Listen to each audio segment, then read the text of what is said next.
The land had a way of telling the truth before a man could. Elias Cole stood at the edge of his father's field in the early hours of an August morning, the sky above Dustcreek, Texas, bleached white as bone. The earth beneath his boots was cracked into 1,000 tiny pieces, like a broken mirror that had given up trying to reflect anything beautiful. The corn was barely knee-high and already dying, pale, curling things that leaned into the wind, as if begging it to carry them somewhere kinder. 3 years of drought had a way of turning a proud man's hope into something he didn't quite recognize anymore. He was 26 years old. He had his mother's dark eyes, his father's square jaw, and hands that had known nothing but work since he was old enough to hold a hoe. The women in town called him handsome when they thought he couldn't hear. He never paid it much mind. Handsome didn't water crops. Handsome didn't hold back the bank. He pulled the letter from his shirt pocket, though he'd already read it 4 times and knew every word by heart. The paper was thin and official-looking, stamped with the seal of the First Federal Bank of Dustcreek. 30 days. That was all that stood between the Cole family and the loss of the land his grandfather had broken his back to claim. His father, Hank, lay inside the farmhouse with a bad lung and worse spirits, unaware that Elias had been hiding the severity of their situation for the better part of 2 months. Elias folded the letter slowly, pressed it back against his chest, and stared out at the ruined field for a long, quiet moment. Then he went to saddle his horse. The town of Dustcreek was the kind of place that looked better from a distance. Up close, it was all sun-blistered wood and wagon-rutted mud streets, but it was alive in the way that only a trade town could be, loud with commerce and gossip in equal measure. Elias tied his horse at the post outside the feed store and stepped onto the boardwalk, listening to 2 older men talking in the shade of the overhang beside him. "Tell you, she keeps growing that business of hers. She'll have bought half this county by winter," one of them was saying, rolling a toothpick between his teeth.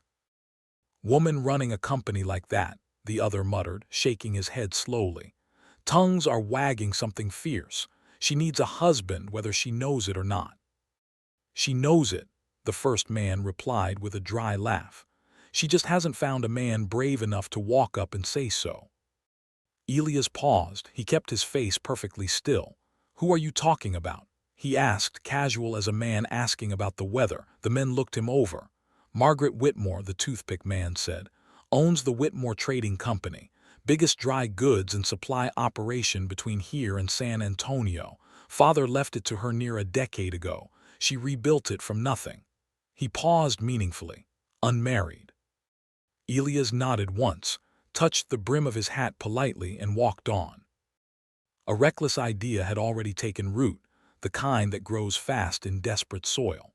The Whitmore Trading Company occupied the largest storefront on Main Street, its sign freshly painted in dark green and gold. Inside, the smell of cedar leather and dried herbs hit Elias the moment he pushed through the door. The shelves were immaculate. Every sack of grain, every coil of rope, every tin of tobacco was organized with a precision that felt almost stubborn. Behind the counter stood Margaret Whitmore. She was not what he'd imagined, though he couldn't have explained exactly what he had imagined. She was perhaps 8 years his senior, with auburn hair pinned firmly at the back of her neck, spectacles sitting low on her nose, and a leather-bound ledger open on the counter before her. She wore a dark blouse and a practical skirt, and she was writing figures in small, exact columns without looking up when the door opened. "I'll be with you in a moment," she said, her voice even and unhurried. "Take your time," Elias said. She finished her line, capped her pen, and looked up at him. Her eyes were quick, the kind that measured a room before a person finished walking into it. "What can I do for you, Mr. Cole?" "Elias Cole. I farm out on the East Ridge." He set his hat on the counter between them. "I came to make you a proposition, Miss Whitmore, and I'll be straight with you because I suspect you don't have a lot of patience for men who aren't." She folded her hands on top of the ledger. "You have my attention, Mr. Cole." He took a slow breath. "I'll marry you. You get a husband which, from what I hear, would quiet considerable noise in this town about a woman conducting business alone. I get enough to settle my father's debt and save our land before the bank takes it in 30 days. He met her eyes without flinching. That's the whole of it. The store was quiet. Somewhere in the back, a clock ticked. Whitmore regarded him for a long, unreadable moment. A lesser man would have rushed to fill the silence. Elias didn't. "You're either very brave or very desperate, Mr. Cole," she said at last. "Both, ma'am." Something flickered at the corner of her mouth, not quite a smile, but something close to it. "I've had 3 proposals in the last 2 years, all from men with more money than you and considerably less honesty." She picked up her pen, turned it slowly in her fingers. "Here are my terms. You live on your ranch and manage your land. I run my business without consultation or interference. In public, when necessary, we present as a reasonable married couple. In private, we are 2 people who made a practical arrangement." She paused. "The sum you need will be deposited at the bank within the week." Elias exhaled slowly. "Agreed." She extended her hand across the counter. He shook it. Her grip was firm. As he turned to leave, she spoke once more, and her voice was quieter this time, stripped of its business meeting precision. "Mr. Cole, one more condition." He stopped. "I expect kindness," she said simply. "Nothing more, nothing less." He looked back at her. She had already returned to her ledger. He put his hat back on and walked out into the Texas sun. The wedding took place on a Thursday at the Dustcreek courthouse, attended by the Justice of the Peace, Dottie, Me's housekeeper, a round-faced woman with silver hair and warm eyes, and Hank Cole, who had been helped into his good shirt and brought into town without being told the full reason until that morning. He had gripped his son's arm and said nothing, which was how Elias knew his father approved. The ceremony took 11 minutes. The town, naturally, had opinions. By Sunday, Clara Hennessy had told enough people that Whitmore had purchased herself a farm boy that it had circled back to herself. She received the news without expression and returned to her supply ledgers.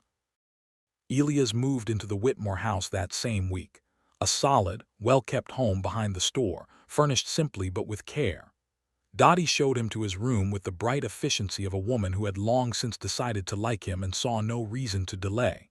He thanked her stiffly, unpacked his 2 shirts and his father's Bible, and sat on the edge of the bed for a moment, listening to the unfamiliar sounds of a house that wasn't his. He told himself this was a transaction. He was good at those. The first crack in that certainty appeared 4 days later. He had ridden out to check on his father and found the old man in better spirits than he'd seen in months, sitting up in bed, eating a proper meal, with a new supply of medicine on the bedside table. His father mentioned, almost offhandedly, that Miss Whitmore had arranged for the doctor to call and had sent enough food and medicine to last the season. Elias rode back to town in silence. When he reached the house, Me was in her small study off the kitchen, surrounded by paperwork. He stood in the doorway. "You sent supplies to my father," he said, and there was more edge in his voice than he intended.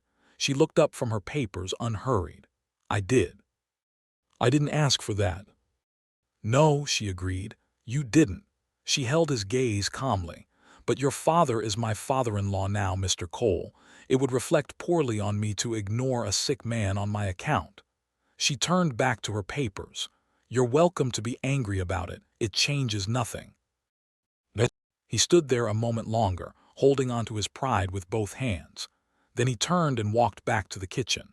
He sat at the table for a long time. In the days that followed, he began to notice things he hadn't meant to. Me rose before the sun every morning and rarely stopped before dark. She never raised her voice. She never complained. She took her meals alone at her desk with a book or a ledger propped open beside the plate, as though even the act of eating needed to be made useful. One Tuesday evening, Elias cooked a simple supper, beans and cornbread, the only thing he knew how to make well. He fixed 2 plates. He carried one to the door of her study and set it on the corner of her desk without a word. She looked up. For just a moment the composure slipped, not much, but enough.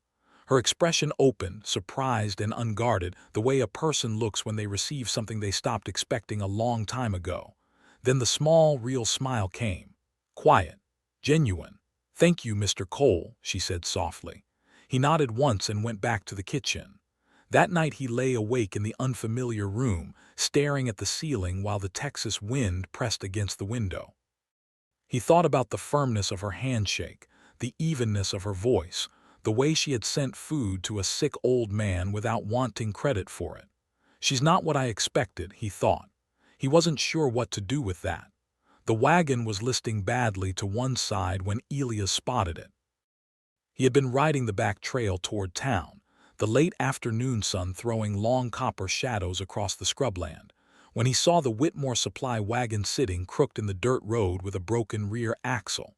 His eyes moved to the figure crouched beside it, sleeves rolled to her elbows, working at the wheel housing with a wrench she had apparently kept under the driver's bench for exactly this kind of occasion.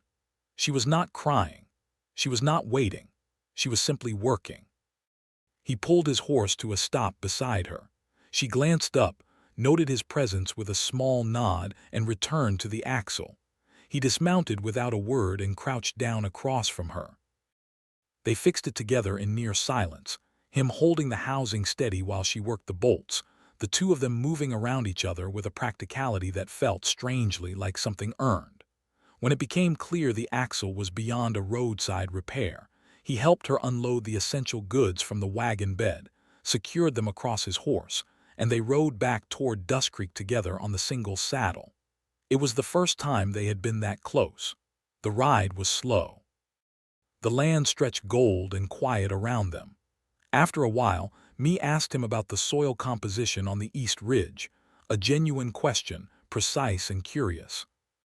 He found himself answering in full, explaining how the clay layer beneath the topsoil held water differently depending on the season, how his grandfather had learned to read the land's thirst before the sky gave any signal. She listened the way people rarely did, completely, without preparing her next words while he was still finishing his. "You love it," she said, not a question. "It's the only thing I've ever known," he said. Then, after a pause, "What about you? Did you love the store from the beginning?" She was quiet for a moment. "I loved my father," she said. "The store was what he left me. I decided to love that too. A beat. He built it small and struggling. The town gave me 2 years before they expected it to fail." She looked out across the plain. "That was 10 years ago." Elias said nothing, but something in his chest shifted, a slow, tectonic thing. That evening, back at the house, he sat on the porch steps and thought about a woman who had spent a decade turning doubt into dry goods and an empty ledger into a thriving company. He thought about how she ate alone every night, how she never asked for anything, how her one condition at the start of all this had not been money or status or even respect, just kindness. The shame arrived quietly, the way it always does when it means it. The letter came on a Wednesday, delivered by a rider from San Antonio. Elias was out behind the house when Dottie brought it to me. He came inside an hour later to find me sitting very still at her desk, the letter open in her hands, her face arranged in the careful neutral expression she wore when something had cost her considerably. "What is it?" he asked from the doorway. She looked up. For a moment she seemed to weigh something. Then she handed him the letter. It was from a land and business attorney. The language was formal, but the meaning was plain enough.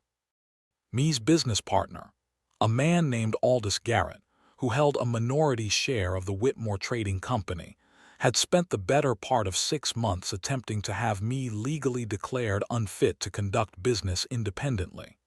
It was a provision that existed, the attorney explained grimly, and had been used against women before. Garrett's scheme had required me to appear isolated, unsupported, and unstable in the eyes of the county clerk. The attempt had failed entirely, because 8 weeks earlier, a co-signature on the Whitmore Trading Company's annual business license renewal had legally established a joint household interest blocking Garrett's petition at the foundation. That signature belonged to Elias. He stared at the page. He remembered the document. Me had set it on the kitchen table one evening with a brief explanation about household paperwork. He had signed without reading it carefully, which he now recognized as either the best or worst habit of his life, depending on how one looked at it. He had saved her company, without knowing, without meaning to, without being asked. He set the letter down slowly. You knew about Garrett, he said. Yes. Before we married. Yes. Her voice was steady, but her hands were not entirely still. I didn't tell you because I didn't want the arrangement complicated by my problems, and because she stopped, restarted. I didn't want to seem like a woman who needed rescuing. The room was very quiet. Then Dottie appeared in the doorway with the precise timing of a woman who had been waiting for the right moment, and looked at Elias with the calm certainty of someone who had decided it was time. She paid off your father's land, Mr. Cole, Dottie said simply. Not just the supplies, the full bank debt. Paid it the same week you married before you'd given her a single reason to. She folded her hands. She never planned to tell you. Elias turned to me. Me looked at the desk. You were so determined to owe me nothing, she said quietly. I didn't want it to be a weight between us. He stood in the middle of the room and understood, fully and without defense, that while he had been protecting his pride, she had been protecting him. He rode out to his father's ranch the next morning. Hank Cole was sitting on the porch in the early light, a cup of coffee warming his hands, looking out over the field with the peaceful expression of a man who had made his peace with things. Elias sat down beside him and told him everything: the letter from the bank, the bargain, the courthouse wedding, the signature he hadn't read, and the debt me had erased without a word. His father listened without interrupting. When Elias finished, the old man was quiet for a long moment, watching the light move slowly across the land. Son, Hank said at last, a woman who gives without needing credit is worth more than any land. He took a slow sip of his coffee. And you already know that, or you wouldn't have ridden all the way out here to say it out loud. Elias looked at his father for a moment. Then he stood, set his hat on his head, and rode back toward Dustcreek. The store was full when he arrived, a Saturday morning rush of farmers and housewives and trail hands moving between the shelves. Elias walked in through the front door and stood at the counter. Me was behind it, spectacles on, speaking with a customer about a bolt of fabric. She saw him and held up one finger without breaking her sentence. He waited. When the customer moved on, she turned to him with her composed, professional expression, the one she wore like a second coat in public. Mr. Cole, did you need something? Yes, he said. He held her gaze and spoke plainly the way he had on the very first day because it was the only way he knew how to speak to her. The harvest is coming in next week, first good one in 3 years. He paused. I'd like you to come see it, not as a business arrangement. He let the words settle. As my wife. The store had gone slightly, subtly quiet around them. Me reached up and removed her spectacles. She looked at him, really looked, the way she had the first evening he'd set a plate on her desk. That same unguarded opening. That same quiet surprise of a person receiving something they had quietly stopped hoping for. I'd like that very much, Mr. Cole, she said. 1 week later, they stood together at the edge of the Cole ranch as the sun pulled itself low and golden over the Texas plain. The wheat moved in long, slow waves. The air smelled like warm earth and something new beginning. Elias stood beside her, not ahead, not behind. Beside. I came to you for money, he said. Me looked out at the field. I know. I stayed for you, he said. The wind moved between them, soft and unhurried. Me slipped her hand into his, not dramatically, not with ceremony, but the way people do when a thing has been true for a while already, and the gesture is simply the last piece of it clicking quietly into place. The harvest came in golden. The land, at last, had something beautiful to reflect.